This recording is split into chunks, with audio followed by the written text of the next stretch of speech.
मोहब्बत वो सफ़र है जो बाप और बेटा हमेशा साथ तय करते हैं। कुछ कहानियां खुशी से नहीं, दुआ और दर्द से लिखी जाती हैं।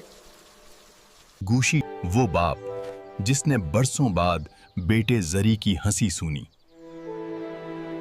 मगर किस्मत ने फिर उसके आंगन से चिराग छीन लिया।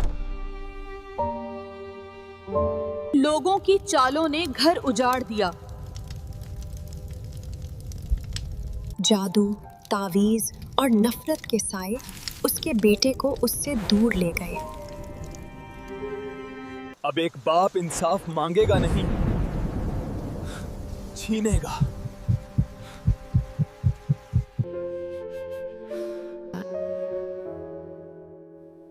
गोशी की हर सांस में जरी की याद है और जरी के चेहरे में उसके दिल की दुनिया।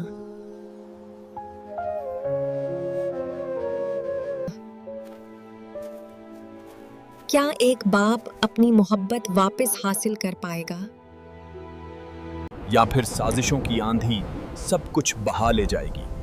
एक बाप की मोहब्बत, एक बेटे की तकदीर और एक जमाने की चाल। गोशी और जरी, एक नया ड्रामा सिर्फ SNK एंटरटेनमेंट पर।